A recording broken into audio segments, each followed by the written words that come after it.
All right, good morning, everybody. Today we are starting a new experiment. We are trying out a little, just a briefing, just to bring you up to date on what's going on around here at Shepherd of the Hills. If you're new to our channel, my name is Mike. I'm the pastor here. And Paul, why don't you introduce yourself and tell everybody your name? My name is Paul Craig, and I'm one of the council members at Shepherd of the Hills.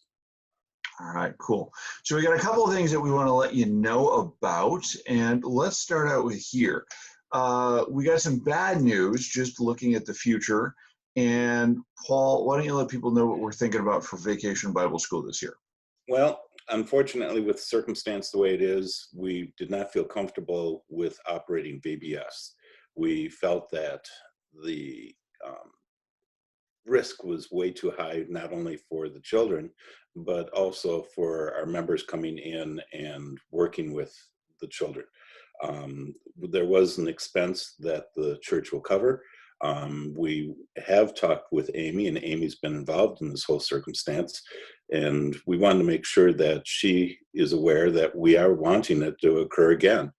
It's a very important part of our church, and we felt that it needed to be repeated next year. So any materials that we have purchased for this year will be applied to next year. Amy also has been in touch with the other churches that we share our program with, and we share our materials and we borrow their materials, and they're in a complete agreement. They felt that was just not a good idea to run it this year. Yeah, Amy had pulled her VBS team, and they started thinking about it and walking through it. And once Amy caught me and said, yeah, here's what we're thinking through. And she walked me through the logic, and I'm like, yeah, you're right. It's a definite. Yeah. Do you want to talk a little bit about what we're thinking for children's stuff this summer? You want me to cover that? Go ahead. Talking about work would be a great idea. Yeah. We were, just to bring it all up to speed, we had discussed some online options, and I know some colleagues and some people I've talked to are thinking about doing an online VBS this year. But we've decided that we're afraid that people are just going to be zoomed out by the end of the summer. And I know, speaking just for the Matzek household, we're pretty zoomed out around here. And so what we're going to do is, instead of trying to recreate VBS in an online format, we're going to see when we can do some stuff in person in smaller groups in a way that handles everything safely. Basically, what you're going to hear me talking about a lot in this video is, as soon as we can figure out how to do it safely and how to do it well, we're going to do it. And so that's kind of the philosophy we want to take. See what this season has for us, instead of just trying to recreate things in an online format. So cool. Paul, why don't you bring us up to speed on the Operation Christmas Child?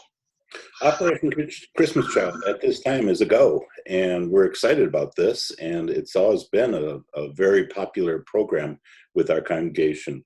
We can't do the fundraising that we have in the past. We've done the brat fries and things of that sort, and it wasn't going to work out, since the Fox brothers decided to cancel all brat fries. So they came up with a really cool idea. They're going to have a tree, Christmas tree, and that tree is going to be having little envelopes on it, and you can donate different items that we're looking for. It's similar to what our congregation did with VBS. We used to have that big folding wall with all the items needed. They're getting a little more creative on this one, in the aspect that it's going to be a tree, and you just simply pick an envelope that interests you, and then you can fulfill that item, bring it to the church, and go from there. There'll also be some for donations, since the donation avenue has been altered by this virus aspect. We're all getting tired of that phrase. We thought we'd have this idea of a tree to come and ask for different ideas. I'm excited about it. I think it's a really cool idea. We've done it for the giving tree at Christmas time, and we've had the folding wall with VBS, and this is a creative way. I'm excited about it. Good. Yeah, it's gonna be fun. I mean, and that's the thing is I didn't want this to happen, but we're gonna figure out new ways to do ministry and new stuff, and still keep pushing things forward. Yeah. All right. What's next? What's next on the list? I'm looking at PPP. To bring everybody up to speed, we have applied to this is the Payroll Protection Plan. I think that's what it stood for. This is the government helping bail out small businesses, which we fill in. We have applied for that. We have not, as of we're recording this on Thursday, April 30th, 9 a.m. We have not heard anything one way or the other, at least I haven't. As soon as our people hear back, I know I'll get a phone call, but we haven't heard anything. Just to bring the larger thing, we are still getting, I want to keep, so let me step here, I want to keep everybody in the loop. And one of the big things that I have learned in leadership over the years is transparency builds trust. So what we're going to add, I don't know if it'll be this week, it probably won't be this week, but next week, we'll be putting in giving numbers and saying, okay, this is how much we're getting in giving, and this is how people have been able to support the congregation compared to how much we're budgeting for. So you'll be able to see those soon. And we want to let you know that people have been giving, and we're very excited about that. We really appreciate everybody's generosity. It's been a different distribution than normally. We've got a lot of people who've given their one-time yearly gives, people who give once a year. They've been giving sooner rather than they normally do, simply because this has been such a rough time for everybody. So we really appreciate that. And expenses, we're still paying the mortgage and we're still paying the staff, because the staff is still working hard in a different format. So we've still got all of those bills, but we really appreciate everybody's generosity, and we want you to know the ministry is continuing. So we'll keep you up to date on everything. Look for future updates from council, look for future updates from me, and we are going to keep you in the loop as much as we can on what's going on with that. So I'd kind of like to give a shout out to Diane Peterson and Becky. They have done an outstanding job in working with the financial agency that we've been working with. They've been working hard and put a lot of hours in on this whole program. And I know there's been a lot of media and press as to the lack of money and the sort. But I'm very hopeful and very optimistic that we'll get it. So we'll see. Yeah, whether we get the money or not, we will continue doing ministry. We will continue to push forward. It just gives us more options and lets us do more things. So God is really virus. Yeah, exactly. Hey, it is a new world. So that's true. Exactly. True. I keep reminding myself, this is the day the Lord has made. We will rejoice and be glad in it. That is a commandment, not a So tell me, what do you have ideas for summer worship and things of that sort? Well, let me wrap a couple different things in that. That is a great thing. I want to answer a couple different questions in that. Kind of what we're thinking, and I've been monitoring this, the governor's plan, the Badger Bounce Back plan, which I think is a good plan, but a bad name. I know. I just like bouncing badgers. Do you ever see a badger? I don't. I got to tell you this. We were in Texas. We saw dead armadillos everywhere. Yeah. And it wasn't until like a month before we moved out of Texas that I finally saw a live armadillo. So, you don't want to see a bouncing badger. That would be not a very good sight. Their claws are pretty wicked. Ooh, that's not good at all. Yeah, but summer worship. Summer worship.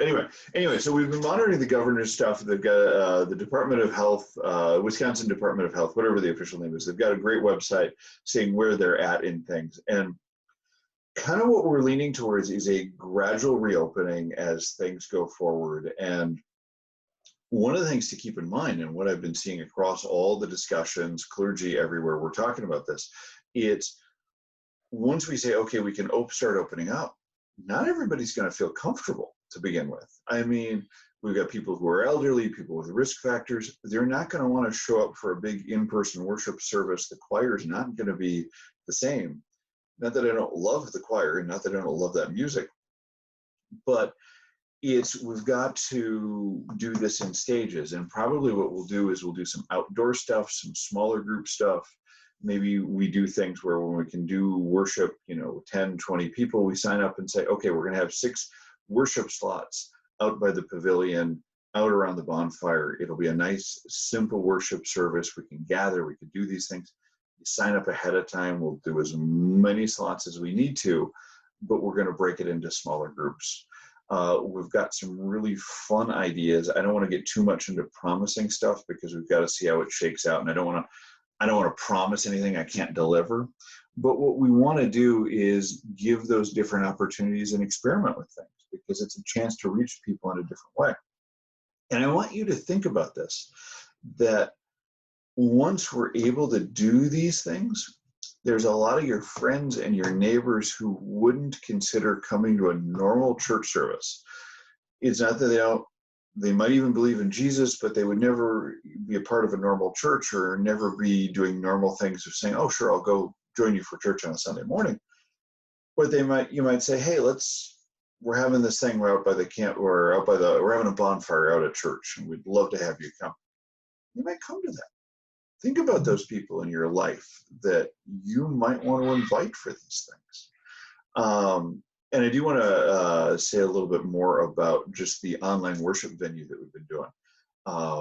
I'm really pleased with what we've been doing. I think we've kind of been hitting a groove with that. I was doing the online worship for, everything's messed up in my head as to when things happened, but the one we just did last Sunday, the Jesus Calms the Storm. And I was like, this turned out really well. And I was really pleased with how the musicians and the lay people doing the prayers and the readings and everybody else's contribution with that, I thought it turned out really nice. And so I really want to thank everybody who's been working so hard on that. I was having a conversations with the musicians and Sherry, who does all the behind the scenes stuff and stitches it all together. It takes more hours to put that together than it does for the normal Sunday morning. It takes more hours to put that together. Clearly. Yeah, it really does. And I want to answer another question. I'm sorry, I'm hogging the microphone here, Paul. You're doing fine. You're doing fine. But I had a couple of questions on why we don't do communion. And somebody asked me, well, why don't we just, take out a song and put it in? And I said, well, I don't want to just put it in. You see, I really love communion. It is one of my favorite things. It's just part of the experiential thing. It's part of the mysticism thing. It hits all those buttons for me. In fact, I'm seeing our communion set right back there for me. So I want to make sure that we treat it properly. It is the Lord's Supper, after all. And so the thing to remember is that when we're doing worship in the sanctuary on a Sunday morning, you have all the preparation built in because you're there, you're in this special place, it's a different atmosphere, you're with all these other people, and so it's very conducive to doing communion. And when you're at home and it's mediated through a 9-inch or a 13-inch screen or however big your smart TV is, you have to structure that communion service around the whole thing. You have to build the service out from communion. So we'll be doing communion again, not this Sunday, but next Sunday. So make sure you've got your bread and your wine, or your bread and your grape juice. A week from Sunday, we'll be doing that. And we're going to be doing communion on a regular basis. I think we're figuring out how to do it. But just, be patient. We're working with this, and we want to make this the best worship experience we can for you. And it's not in spite of the fact it's through this, we can reach new people and we have a new venue and it's a new way to do this. So we're working through this. So make any sense? Any questions you have? Yeah, something that goes hand in hand with that a bit is, and I like the way that you entered with the creed. That was a really nice addition to our services. But the question of confession keeps on coming up, and we're wondering what your thoughts are on the confession aspect. That is a great question, and I feel like we've figured out how to do how to do the creed and how to do communion. We're still figuring out how to do confession. The thing is the confession that we have, that we use out of the hymnal, is optimized for an in-person experience. It's a corporate confession, and it's designed as you're there and you're with everybody. And I'm trying to figure out how to do that in a individual setting through this. And I'm just afraid that if we did what we normally do on a Sunday morning through that, it just wouldn't work. So I think what we're going to have to do is we're going to have to figure out a way, and I got to look at the sermon schedule. I think what we're going to do is we're going to find the right sermon text and build the confession, or build the service around the confession, because I don't want to just throw anything in. It's kind of like I was explaining to somebody the other day. It's like we're having to rebuild all the liturgy. All that stuff that you see on Sunday morning, I mean, it goes back centuries, and it's optimized for that in-person experience and is optimized for what we have there. And so now doing this online, we got to figure out how to do it in this new way. So as soon as we figure out how to do confession and do it in a way that works in this format, we're going to do it. I've looked at some of the individual forms of confession, and we're going to keep figuring it out. So we'll get there. So the last thing I have that I wanted to mention was a slight plug for your Bible study. Oh, yeah. I meant to ask you. Yeah, we had that last night, and it went well. We had, 19 people that attended? We had 19 screens, and I think there was a couple of screens that had a couple of people. Correct. I know my wife and I were watching it, the You Are Right, screens versus people. But that's next Wednesday again, 7 o'clock. Right. And for those who may have missed it last night, we got Jonah, and we've seen Jonah with the turmoil. Do I want to go? Do I want to not go? So I'm going to go the other way. And then the sailors get all upset because there's a slight storm and throw Jonah into the water. And he gets swallowed by the big fish. And the last we saw Jonah he was just spit out. So. But for those that would like to, next Wednesday, look at your email, and there'll be a link that you can join us, and hopefully we'll have a lot more screens next week. Yeah, we'll keep that up for at least a couple more weeks, just to work through that. We'll probably finish up Jonah next week, and then we'll pick something else up for the following weeks. We'll do at least for a couple more weeks, and I don't know if people would still be interested when summer comes around and the weather gets nice. So we'll see what happens. It's something to do. I was watching TV like everybody else is doing right now. There's only so much binging one can do of TV shows.